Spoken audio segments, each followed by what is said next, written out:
Okay, we're back. We're live. We're here on Wednesday afternoon, and Wednesday, as you know, everyone knows, is the State of Energy Day. Hawaii, the state of clean energy. Here on ThinkTech, we care a lot about this. And at the table that you can see, we have at the my far left, Warren Doi. He's an entrepreneur, but he's with the Accelerator. In the middle, it's Mike Angelo of the Hawaii Natural Energy Institute, a research person. And he had nothing to do with the chapel, the Sistine Chapel. But we could explore that. Maybe this relationship in terms of the creativity. Huh? Art and engineering. Art and engineering. You heard it here on ThinkTech. And to my immediate left, Dawn Lippert. She is the Accelerator. Accelerating everything in all directions. So let's start with you, Mike Angelo. We want to know what you're doing. I mean, we found you working in the bowels of HNEI, doing important things, doing the stuff we've heard, third party about. Now we have first party. We have you right here, and in your hand or near your hand, we have this fabulous thing that makes me think of my Erectus set when I was a kid. You built it with Legos, steel Legos, but Legos nonetheless. What is that thing, Mike? This thing is called a hydrogen fuel cell. And what's so great about this thing is it operates off of hydrogen and oxygen from the air, and the only product that it produces is water. So if you're a bicyclist like me, you can think about having these things in cars because you don't want to be behind a car breathing in all these exhaust fumes coming in your face. I'd much be rather breathing in a cloud of water vapor. Getting hydrated, I guess. Yes, getting hydrated. No need for a water bottle anymore. It's heavy. It's a little heavy, but this is just a small size. This is a test cell. So we actually test these in our lab so that we want to maximize their performance. That's the type of thing that we focus on. An actual system would be much larger. It would probably be about, if you look at this, going from about here to here, and it'd be much wider. Like same design, though. Same design. Essential elements. Yes. Yeah. And you just stack them all together. That's fabulous. And so how did you get to be where you are? Because it's enviable. I think everyone here and probably everyone watching is envious of you. I've always had an interest in clean energy and also helping people. So I had a great opportunity at the university I worked at before I came to Hawaii, where I got involved in solar cells, and then I got involved with the Hawaii Natural Energy Institute here in Hawaii, and I've been working on clean energy technology ever since then. It's a big passion. This is your baby. This is one of my babies, yes. Okay, so why are you doing this? Why are you spending time on that gizmo? Why am I spending time on this gizmo? Because I think we have a right to live in a society where we have clean energy and we have things that are available to us that are affordable, that people can use this technology in a cheap and effective way, and we're not polluting the environment when we do it. We have a nice, clean system. Okay, now this gizmo, exactly what does it do? So what it does? I mean, if I took it apart, which I probably could with some wrenches and. Yeah. Why don't you take it apart? Take it apart. It might take. Are you up for that, Dawn? Take a look. Okay, I want to see what this thing looks like. The sort of the center of the Earth right here. I can take it apart. It's going to take a while because I got to take it apart. Oh, okay. We'll forget that. What's inside? So what's inside that actually makes this work? The way it works is you have these two gas inlets here. Hydrogen comes in on one side, oxygen on the other, and in the center is this what we kind of call it's like a magic piece of plastic. It only lets positive charges go across it. So there's these chemical reactions that occur within the cell, and they produce an electric current that goes through the cell. So you can imagine you'd have a positive charge on one side and a negative on the other, and then you'd have an electric motor in between or a light or whatever you wanted to power. Direct. It's direct. It's not alternating. That's right. It's not alternating. Alternator on to make it alternating. Yeah. Yes. Yes. This is direct current. So these would operate something like an electric motor. Mm-hmm. Okay, how long would it last? I mean, if you left it to its own devices, would it go forever? No. Assuming you fueled it. I wish they would go forever. But if they went forever, I wouldn't have a job. But the way these things work is you have a tank of hydrogen on board. So it's like a gas, but a gasoline tank. But in this case, it's a gas. It's actual gas. It's not liquid. That flows in, and then you just take air from outside, and until your hydrogen tank runs out, then you have to go back and fill it up again. So you're good to go until your hydrogen tank is empty. What about the membrane, though? Would the membrane last forever? The membranes won't last forever, and that's one of the challenges that we at HNEI are working on, is actually how long these things will last and how do we get them to be robust and durable. So you must be learning things from Absolutely. playing with this? I mean, what research tests, experiments are you doing with it? What do you hope to learn? We focus on one critical area is how clean the air and how clean the hydrogen has to be to come in. And we found out, like humans, they don't really like dirty air. So we're developing filtration materials that actually keep the contaminants out of the cells, so we keep maximizing their performance. And we're also looking at alternative technologies for the fuel cells as well. So not just powering your car, but what else can we use these things for? So if let's assume that this is, you're really using this. I mean, it's not just for experiment. How would you string these things together? Would you make one big one? Would you string a lot of little ones together? You'd have Make me a car using these, okay? You would have a much bigger, wider system. So you have, what this is about 25 centimeters squared. They're characterized by the area of that piece of plastic inside. We would make that much bigger, on the order of like 200 to 250 square centimeters. But you need a much bigger membrane, right? Yes, the membrane has to be much bigger. And where do I get them? They have them in Costco? You could get them, and there's a few places that sell them on the mainland. Is that right? Yeah. Actually, okay. One down the road from where I used to go to school. They have a big company now. I didn't even know they were doing that. But then you stack them up in series, and you have your operating system. Okay. So it's like a big sandwich. It just strikes me that, if I had a machine shop, I could build something like that. You could. It's challenging because of the materials involved. For example, the most challenging part is there's graphite in the middle here. Yeah. So you have to have very good, tight control over your machining to actually get the little channels for the gas to flow. Because you want them all the same depth, you want them all the same width, and you don't want your tool to get dull, so your channel goes. You made this. You want it like this. You machined this. I have worked with machinists to develop similar designs to this. So why does it have to be so heavy? You mentioned before we started that it can make it in plastic. Some of them there's different materials they can use. It just depends on what your application is. It's the simple answer to that. But the essential characteristic of the materials you use is there can be no leakage. Correct. You have to be able to control You have to be able to make sure that your gas is not leaking overboard. So you need a lot of compression. So this particular cell is rigid so that you can get the good compression across the membrane so you don't have gas leaking out. So they have gaskets in there that keep the gases inside, the hydrogen. So maybe another experiment could be what other kinds of materials would work. Absolutely. To hold the gas in and to be rigid enough not to let it escape. Absolutely. And so there's all types of development in systems that are going on. There's all types of development in new membranes and new catalyst materials to make these things affordable and inexpensive so that hopefully one day I get to ride my bike down the highway and I'm breathing in a cloud of water vapor instead of a cloud of particulate matter. Yeah, and your bike is made out of platinum or something because you're a very wealthy man. It could happen. It probably will happen, actually. Well, I'm just hoping for the clean air. Okay, well, we're excited about this because this is the first time we've seen an experimental model up close like that, and it gives us visions of sugar plums and the like. Excellent. So we're going to take a short break. I'm going to come back, and I offer you the opportunity of hanging around and participating in our discussion. You could do cross-examination on these other guys, yeah? Okay. All right? Okay, you heard his answer. Okay, that's Warren Dye on my far left, works with the Accelerator, entrepreneur with the Accelerator, and Mike Angelo from HNEI, an experimenting researcher person, and Don Lippert, who runs the Accelerator and everything within 5 miles of where we're sitting. Or something like that. Keeps getting worse and worse, this introduction, every time you do it. We're going to take a short break so we can recover from that. We'll be right back. Hello, I'm Martin Despang, and I'm the host together with the one and only Ali Amashta, and our show is called Urban Transcendence.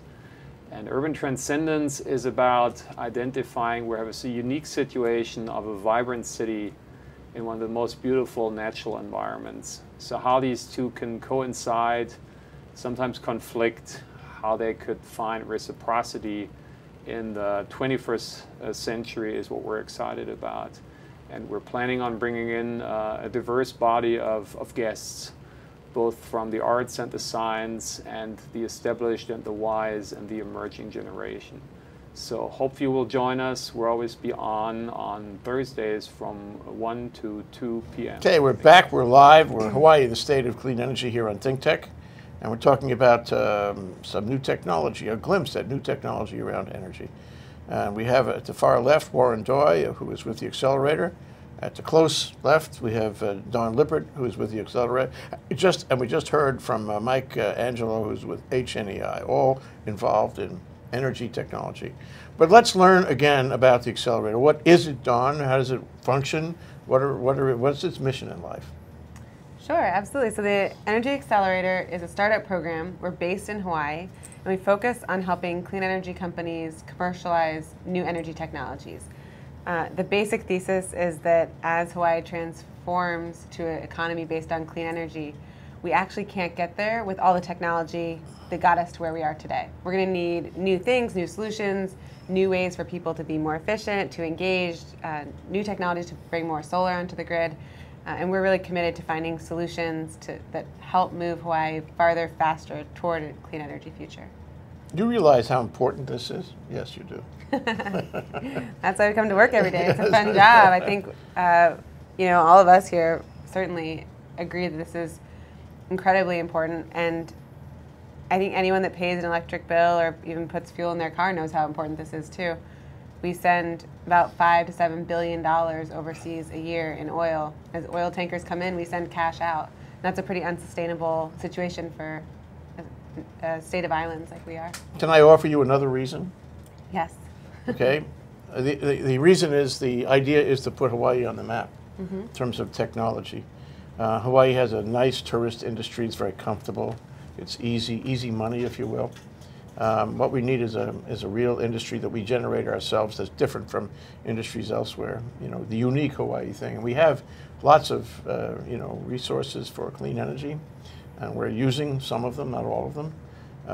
And if we can develop our own best practices and our own systems for using those energies, we will put ourselves on the map around the world. And there's no place better for this kind of research, no place better for this kind of development than right here. So, I mean, I see this as potentially a huge industry, not necessarily because your designs are going to generate more electricity here or be more efficient here, but because they can be licensed elsewhere.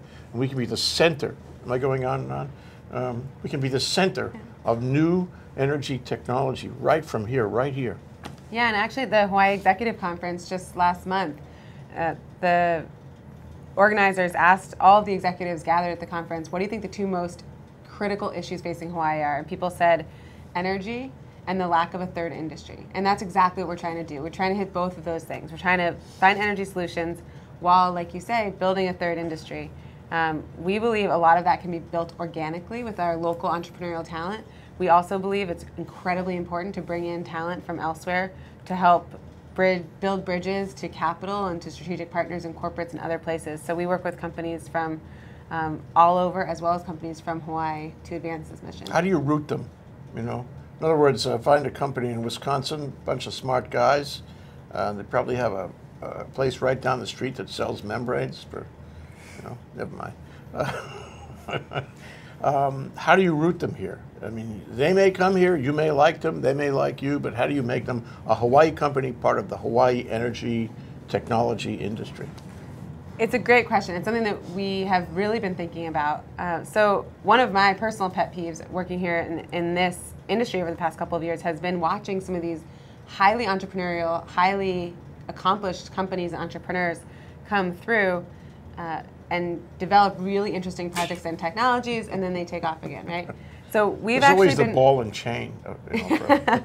Well, we want companies to succeed, right? So we want to help them succeed in a way that works for them, but also gives back to our ecosystem. So, this is something we've been working hard to crack the code for. Our current model, and something that we have had a lot of success with over the past year or so, is bringing these companies in and requiring them as part of their projects and part of the services we provide to them to have them mentor our earlier stage companies, which may be located here, to participate in STEM training and education programs with our students, both sort of at the high school level as well as at the university and postgraduate level, and have them give back a piece of their company to our nonprofit so that when they succeed, we also succeed. So we've played with a lot of different structures and mechanisms for helping make sure people are integrated here.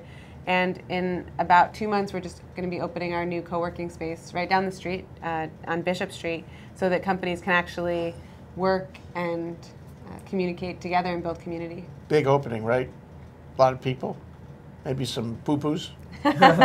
We'll be there. We're going to bring our camera there and celebrate with you. You know, I mean, downtown needs this a lot. It needs a downtown co-working space, a downtown R&D space, an incubator space, a physical space, because physical spaces tend to be iconic, and we need icons. We really do. Anyway, one thought I just want to mention in the context of your answer is that you know, when I was in the service, this is a long time ago, you came in and they gave you benefits, and maybe they would send you to school, pay for your graduate degree, what have you. And you promised something in return. You promised, you know, that you would do this, that, the other thing. Like maybe you'd stay in a little longer. There was always a quid pro quo for it. Right. And maybe that translates here. I think you're actually touching on that very idea by calling for the payback. Yeah. But maybe you could say, look, we want you to do business here for a while. Yeah. You know, you have a sort of moral commitment, or even a legal one, to hang around for, you know, 5 years or something. Yeah. Because we want you to at least take a look at rooting yourselves here, because we want to build an industry. We need you to do that. Blah, blah, blah, yeah, and we have to ask a lot of our entrepreneurs if we really want to make a change. I think that, you know, it's really difficult building a company. We provide a lot of support around companies to make it a little easier. But you're right, we do ask for things in return. And I think many entrepreneurs, particularly entrepreneurs in the clean energy industry, I mean, they're doing this because they really care about the world. If you just want to make money, I promise you'll be in social media or gaming or something else, right? But if you're in clean energy, there's a reason. And so we can really tap into that sense of idealism and ask these entrepreneurs and these companies to give back. Well, I think, you know, state government could play a good partnership role with you on this. I know your money is federal, right? Yeah, primarily federal. Probably federal, and that's, I mean, it's a great thing that the federal, you know, help us out on that. But it strikes me that if the state said, we're going to give your companies, your accelerator companies, a tax holiday, because they're entrepreneurs and not going to pay much tax anyway, but we're going to give them a tax holiday of, say, 5 years, which is, you know, happens all over the world, actually. That would tend to root them here, wouldn't it? You know, they would stay at least 5 years because they can't get that benefit necessarily elsewhere. Yeah, and I think competitiveness from a regional perspective is a whole package issue. And we look at a lot of different things that would make Hawaii more competitive.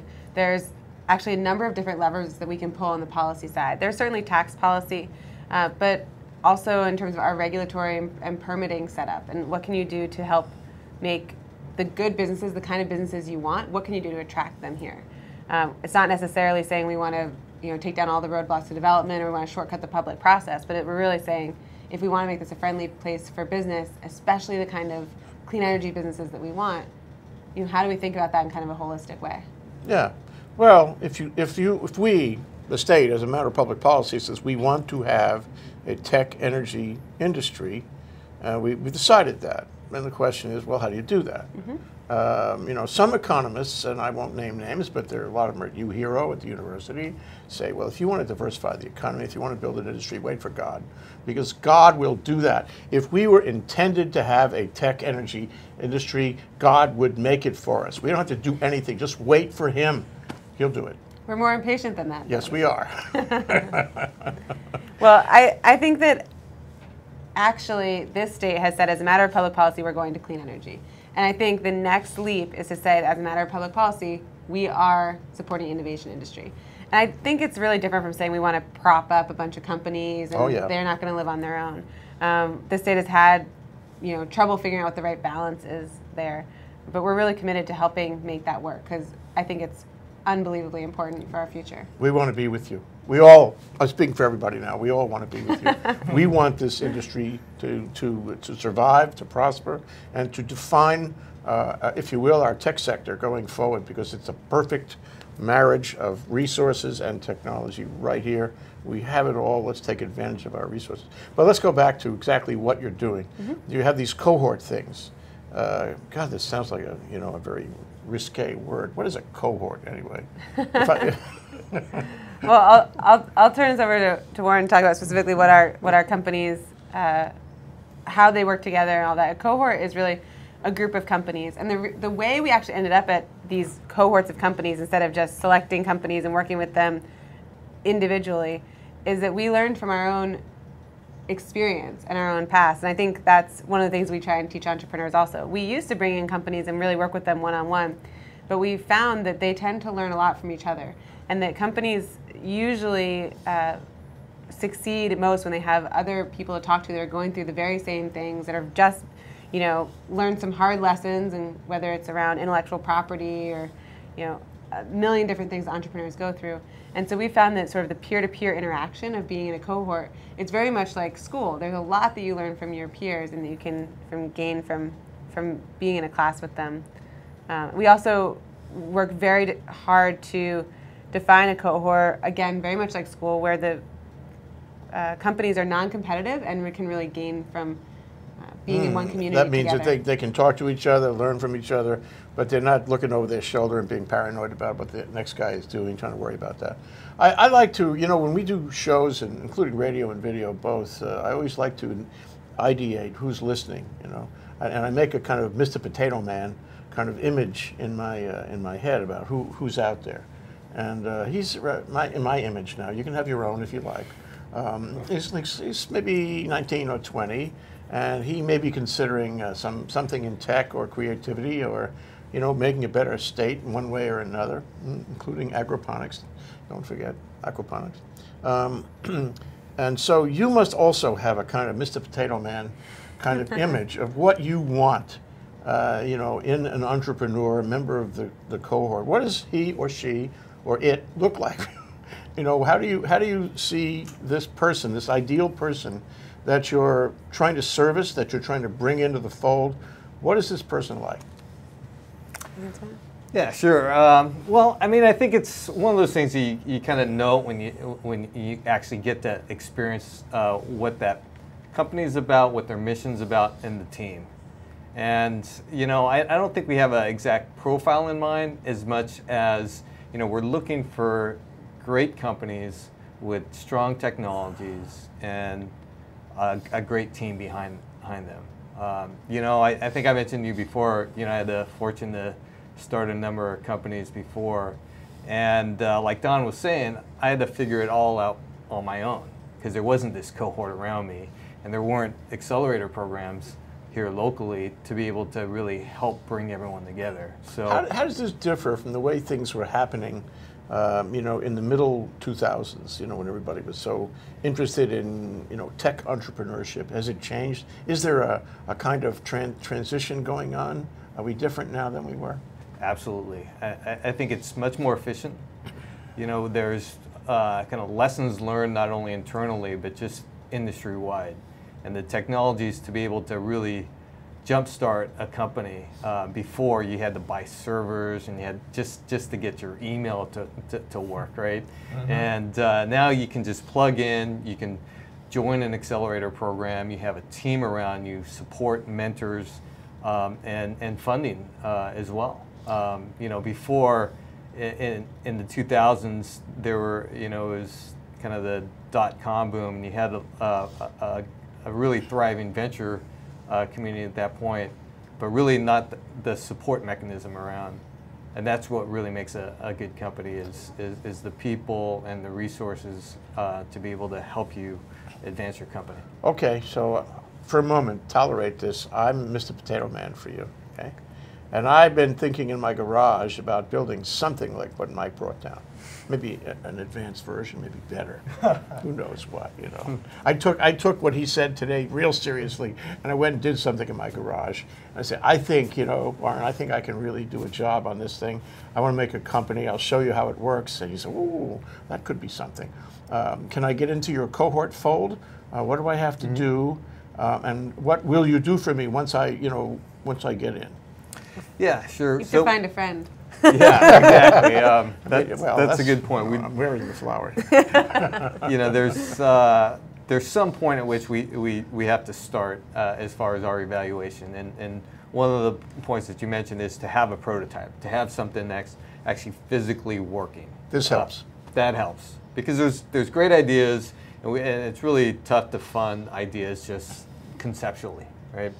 And the other thing that we look for, like I mentioned before, is teams, right? And teams being you know, the important part of it, not just a single person with an idea. So I think So it's up to me to find a team before I come and see you. Exactly, or at least, you know, find a group of people, because, you know, most great companies aren't built by one person, and you know, it takes you know, it takes multiple points of view and kind of multiple disciplines to really advance a company that needs, you know, especially at the early stage. Okay, I find a team now. I find a team of people I know, or maybe I found somewhere. Who knows how I found them? They seem like reasonable people. They're smart, creative. They've demonstrated to me that they can stick on the project, and they're smart enough to finish the job. And I make them into my team. My team is a loose association, though, not necessarily a corporation or an LLC or a formal partnership. Is it? I mean, if it has to be, tell me. I just come and I tell you I got 3 or 4 fellows or girls, you know, who are going to be involved in this venture, and we are the team. We the ABC venture kind. Is that okay? Yeah, that's okay. I mean, you know, fortunately we have resources to be able to help you form the organization, kind of go through the various options, and, you know, help structure the right legal entity that meets your needs. And so also, that's part of your support. That's pretty valuable. It can you know, be. that can be distracting for creative people who want to get right in and build this fuel cell thing. Sure. You know, we're going to have to stop everything. Okay, stop now. We have to attend to administration. Yeah. What, you know, that can really distract you. But if you help me, then I'll be a lot better off. It definitely is something that we've done in the past, but you know, to the extent that you can at least figure out the basic structure yourself, that just puts you ahead of the rest, because, you know, at least you've thought through some of those issues. But it's not a requirement, but it's you know, it's part of the kind of the business foundation that you'll need to be able to really take an idea or technology to the market. You're going to give me money? And yeah. When? I'm ready. Well, you know, what we've seen in the past is, you know, that the funding is an important part of starting a business. There's no doubt. But a lot of our companies have come for the funding, but they really kind of have a sense of the value of all of our other resources around. So they come for the money, but they really benefit from our networks, our resources, because the money is only one part of the equation. It'll and you know, it'll help you make use of your limited funds, because no matter how much money you're able to get in grants or angel investors or even kind of institutional capital, that it's always a limited resource. So you want to get together the right team around you, the right professionals, to make sure that you're making the right decisions, so you're not wasting your money. Okay, we'll take a short break and then come back and ask you more tough questions. That wasn't tough at all, was it? This is ThinkTech, Hawaii, the state of clean energy, on Wednesday, talking about a glimpse into some new technology and, I guess, entrepreneurial cohort possibilities for energy technologists. With Warren Doy at my far left, Mike Angelo in the middle, waiting to cross-examine both of them, okay, and Don Lippert, who is at my immediate left. We'll be right back after this break. Hi, my name is Dr. Rafi. Every week, I'm right here at ThinkTech Hawaii, 3 p.m. on Mondays. My show is Boris' Bio Briefings. What do we do here? Well, we watch sperm swim, we see if they catch anybody, we check out the latest biosimilars, you know, the kind that, what was his name, the guy with the bicycle? I guess we forgot his name, but he was taking EPO and other human growth factors. We'll be talking about human growth factors. You want to know where to get some? Maybe I'll tell. Anyway, you can catch me, as I said, every week right here, Monday, 3 p.m., ThinkTech Hawaii, Dr. Rafi. You can also find me on Twitter Bioinfo Medical. Or you can catch me on Facebook, Dr. Rafael Boritzer. I'll be happy to converse with you. Aloha. We're going to go back. Okay, we're back. Hawaii, the state of clean energy here on Wednesday with Warren Doi, Mike Angelo, and Don Lippert. And we're talking about energy technology, if you will, which I think is very important. One little comment about that, is when, it's really funny, when energy and the Clean Energy Initiative came up, I was used to say energy is the tech that tech was supposed to be. Because in the 2000s, we had this burgeoning possibility of a technology industry, which actually didn't happen. Okay. Then we had energy. It was, energy must be tech because energy is tech. It's something I don't understand, so therefore it must be tech. But that was not really true. Now, it is true. Now we have energy, which is tech. It's a great new possibility, and energy, I think, is becoming the tech. Energy tech is becoming the tech that tech was supposed to be. You guys are at the leading edge of all this. It's wonderful, You can do great things. Okay, so now I have some money from you, maybe startup money, some advice about my LLC or corporation or partnership, whatnot. By this time, the co-working space will be open. When is it opening? July 23rd. Ooh, okay. Make a note. Ish. Around July 23rd. We're putting the wheels on while the bus is going down the road. So. Talk about how that works, because I'm familiar with what goes on at the Box Jelly and other co-working spaces, and it's all very nutritious, and I want to ask you about that. But so now I need stuff like Mike Angelo does. I need science. I need people with PhDs. I need to drill right down there and find out about those membranes and how I can tinker with them. Who knows? Nanotechnology. Who knows? Chemistry, whatnot. You going to help me with that? Sure. I mean, we really look at each company individually and try to assess their needs. You may have a great team of scientists and technologists. You may need, business resources. You might need, a specific type of technology solution that's missing from the team.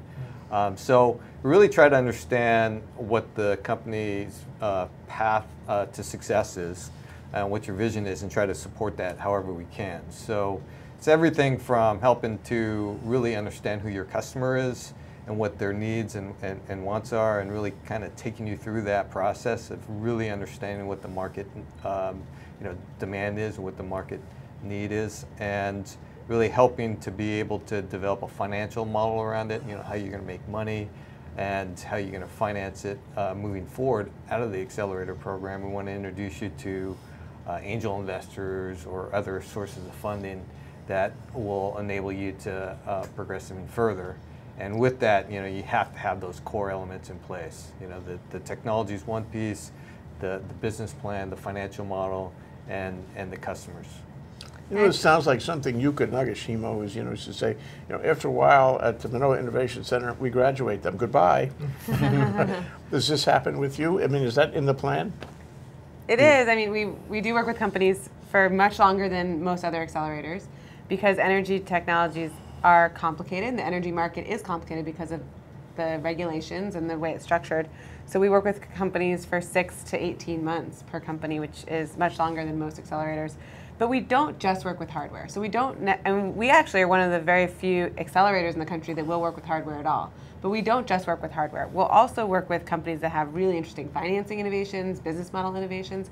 You look at some of the most innovative companies that have come out of this clean tech boom, and they're not necessarily hardware heavy companies or technology heavy companies. Looking at Solar City, very strong ability to fundraise. O-Power's just did their IPO. O-Power is just an energy efficiency company. Nest is a learning thermostat. There's nothing super complicated about Nest. It's really just a design innovation. So we're not necessarily just looking at companies that have like the next great chemistry or the next great nanotechnology. We're also looking for things that are business model innovations. Another example from our cohort is a really exciting company called Pono Home. You could sign up for their service today. I've had it done in my home. It was fantastic. And they come, it's a local-based company, and they come for I think like $80, and look at your entire house, and they'll actually change things out for you. So all the things that you never do, which is cleaning your refrigerator coils and, you know, making sure that you don't have any water leaks and changing out your light bulbs. They actually come and do all that for you. It's like an energy audit kind of thing. I think we talked to them already. It's an energy audit, but on the spot. So Yeah. instead of giving you a list of things to do, they come and do it all for you. Yeah. So that's a business model innovation that we think is really interesting, and the payback's less than a year, so it's very accessible to renters. So, and a second company that we're working with that around the same lines is People Power. We have a pilot program going on now where Oahu residents can sign up for about $300 worth of free energy efficiency stuff to help make their home more efficient. The first 600 families that qualify will get that service. So I think in general we're looking at hardware, looking at software, but we're sort of agnostic to what the medium is. We really just want to advance the state of the art of energy transformation. The state of the clean energy industry, period. Everything. Right. So I mean, I hadn't factored that in. I knew that, but I hadn't factored it into my earlier questions. So I'm sorry I was so limited. But you know, it could be a legal thing. Sure. It could be a legal program. It could be, as you say, a financing arrangement to put solar on somebody's roof. It could be anything to generate a best practice that doesn't yet exist and that can make some money. This is much broader. So, I mean, on a percentage basis, how much do you like technology versus, you know, I want to say non-technology, best practices kind of thing, best practice using existing technology? I mean, what do you favor, and how is it working in your cohorts? What's the distribution? Well, I think right now we have, we have 15 companies currently. I would say the majority of them have a technology and a business model innovation. So they often go hand in hand. With Solar City, you could almost say the same thing because they have a business model innovation around leasing, but their technology innovation is really around the software sort of turnkey ability to do that, which actually is its own technology innovation that doesn't have to do with PV panels. So usually we do see some kind of technology and business innovation together. And I think on the, in terms of going forward, in terms of our preference, it's really more about the problem you're trying to solve, and how you get there is important to us because it is the business. There has to be a business there, but it's really about the problem you're trying to solve. So if it's around, we have a massive issue right now and coming around integrating solar on our island grids. Now there are over 1,000 ways to address this problem. There's hardware, there's communication technology, and they're there's smart cumulative. grid. I mean, you can use them all. And you could use them all, right? So there's a lot of different things you could do. So among that sort of solution set of 1,000 possibilities, we're less interested in picking hardware over software or business model over communications technologies. What we're really interested in is a company that can help solve that problem with a viable business and something that can really scale. So we want it to be able to address issues here in Hawaii, but it's going to be very difficult to build a really viable, investable business only in Hawaii. So we also want to see that it can scale to the rest of the U.S. and Asia. So that's the other shoe dropping. You want to bring good people in, but you also want to send your local cohorts out as well. Absolutely. So that they can prove up in a larger theater. Yeah, this is basically we're a massive bridge builder. I mean, that's kind of what we do. So we bring companies in. Our cohort model is actually sort of like distributed generation for PV. Distributed cohort. entrepreneurship. So we bring them in for instead of like saying you have to move here for a couple of months. What we've decided to do is start them off with a week at the beginning of the program, a week sort of in the middle of the program. Then we take them to Silicon Valley for a week. We're going to meet with, I think, 40 angels, and we're going to have a big event that we call Energy Accelerator Interactive, actually at Google. Major at their networking stuff. Prex. Oh, yeah. And we bring in investors and, Siemens, Johnson Controls, ABB, GE Ventures, all the, sort of big corporates to meet with our companies. And then we bring them back to Honolulu at the end of the program. So it's really a distributed program where they work really intensively for specific weeks in location, and then sort of different events and electronic communications in between. Okay, we're going to take one more break. I'm sorry, because the question I want to ask after the break is, So I'm really hungry for this. I think this is a great thing. I'm listening to this discussion. I want this. I want to be on this. I want to be in this program. How do I have to conduct myself to get in the program, stay in the program, make everyone happy? What do I have to do to get the brass ring of this program? We'll come right back. I'm going to see if you can tell us. I'm going to give personal advice. And you should talk about the new cohort you're establishing. This is big news, right? Okay. Warren Doi, Mike Angelo, who is going to get his chance for cross-examination, and Dawn Lippert here on Hawaii, the State of Clean Energy, talking about a glimpse of some of the new technology and entrepreneurial possibilities. Okay. We'll be right back. I'm Hong Jiang, host for Asia in Review on Tuesdays. And I'm David Day, host for Asian Review on Thursdays. Both of us broadcast our respective shows at 4 p.m. And my topics tend to deal with questions related to environment, culture, history, and sometimes human rights.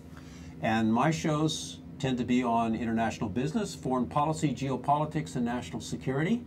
And you can watch our shows live on the ThinkTech website at thinktechhawaii.com. And you can also watch us on YouTube or Olalo. So come join us on Thursdays at 4 p.m. I'm David Day. And on Tuesdays at 4 p.m., I'm Hong Jiang. Aloha. Aloha. Okay, we're back. We're live. We're here on Wednesday, Hawaii, the State of Clean Energy at ThinkTech. We have Warren Doi, who's with the Energy Accelerator, Dawn Lippert, who's also with the Energy Accelerator, and Mike Angelo, who's with HNEI, Hawaii Natural Energy Institute, part of the university, Yep. I guess. UH Manoa. UH Manoa. So just to follow on that last thought, how do I groom myself? How do I, achieve this nirvana? I want to get into a cohort. I want to be in the cohort. I want to have the benefits of this. It's all about relationships. And, they say real estate is all about relationships. Well, so is everything in the world all about relationships. It's all guanxi. We learned it from them. Okay, and so, how do I get in there so I can make my lifelong business relationships through your system? How do I please you? How do I apply? Where do I sign? Tell me now. Well, I would encourage everyone to go to our website, energyaccelerator.com, and the application's online and the process is online. But I think, before you get to that stage where you're applying, I think the more homework you do, it is about relationships. Talk to people, talk to other members who have been in programs like that. Talk to, teachers or, mentors that you've developed.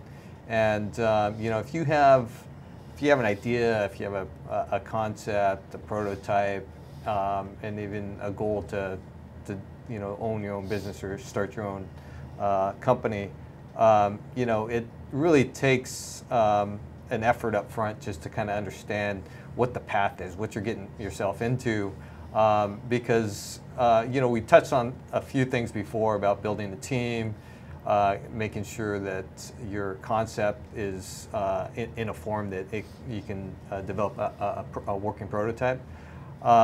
But I think there's no recipe. There's no follow these directions. I mean, you have to really figure out what works for you, your technology, where it is in the market. But your test is going to be: will this help clean energy? Is there a market for it? Will it succeed? Did I catch it all? Is there anything else? And what impact is it going to have? Sure, a global thing. Yeah. Climate change, what have you. Exactly. So we want to make sure that the companies that we have in our cohort have relevance not only in the market but in the bigger impact, environmentally. But keeping in mind what we're trying to do is really build an economic baseline here and really utilize arguably some of the best natural resources in the world in clean energy innovation.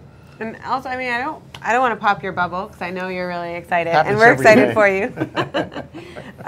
But also, this is an extremely competitive program. So because we're relatively unique in this space, we now have between 200 and 300 applications every year. For how many 15 companies. And the other piece, I think so in general, the farther along the company is, the more we can see, real commitment from the team, which means maybe being incorporated, maybe developing some customer traction, at least talking to your customers.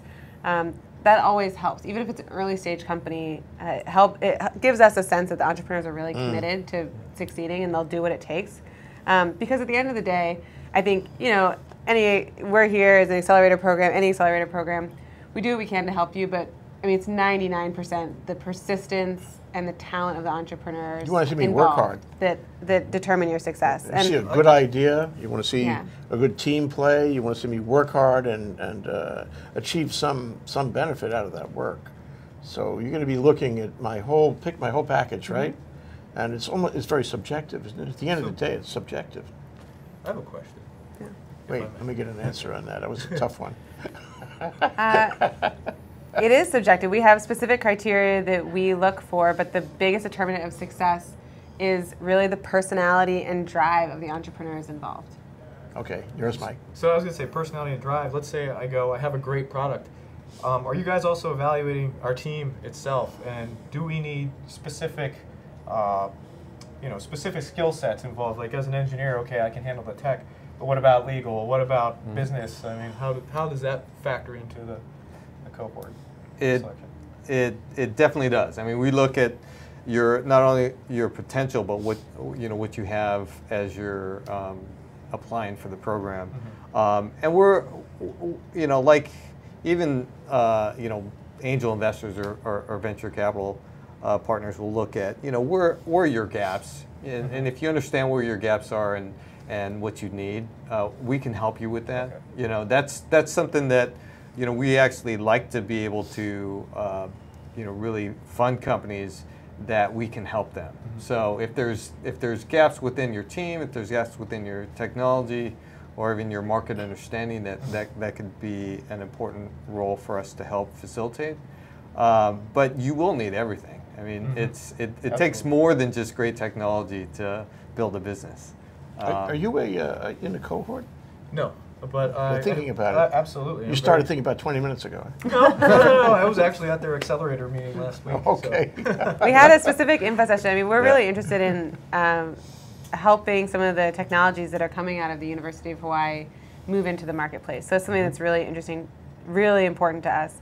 I think it's definitely a challenge. I mean, it's a real challenge to have a team where there's primarily technology people, because like you said, there's a lot of admin, but it doesn't stop at incorporation. I mean, sort of what we would consider admin, or management is, the majority of starting an early stage company. It's all relationship building, management, putting together financials, putting together all of the business materials to raise money and move forward. So having someone on the team that's really dedicated to that, as an early stage company, you usually can't afford to hire that. Right? Just like you probably can't, that's why everyone wants a technical co-founder. If you're building a software company, you probably can't afford to hire the talent you need. So you need a co-founder that's got a big equity stake and a big personal stake in moving this forward. And that's the same thing is true with the teams that we've seen. That's why we like to see a balance of skill sets already bought in, because you're probably going to need that personal commitment. You can't afford to pay for it. Is this written down on your website? I mean, what I should be thinking about doing before I actually apply to be a cohort? So there are, 15 companies in a cohort. You've had one so far since you started up, which was, a year ago or so? We've had 2 seed cohorts and 1 growth cohort. Oh, So okay. 3 total cohorts. Okay, a seed cohort is earlier than a growth cohort. And for each one of those 15 cohorts, you wind up having applications, 200-300 applications. For each of the 15 companies that we pick, we look at about between 200 and 300. Wow, major. And now the big news is that you have another one that you're just rolling out right now. Is this seed or growth? This is both. Both. So we're looking for applications. It opens up on June 1, and the deadline's June 30th. And so the questions are already on our website, so people can kind of get familiar with those.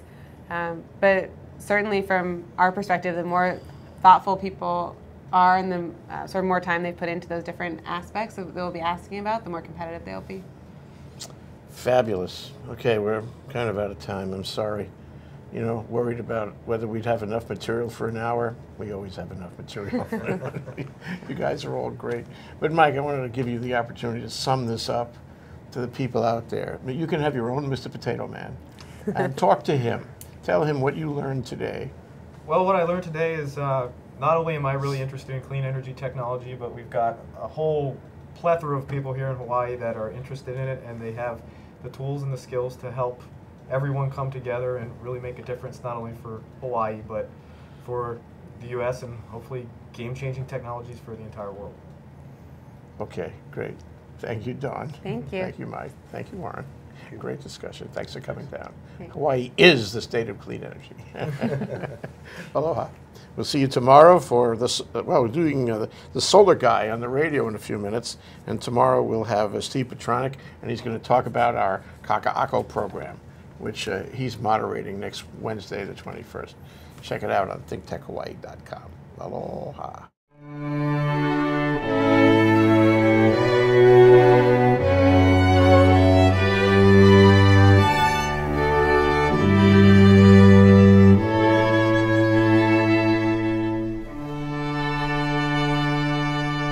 Thank you.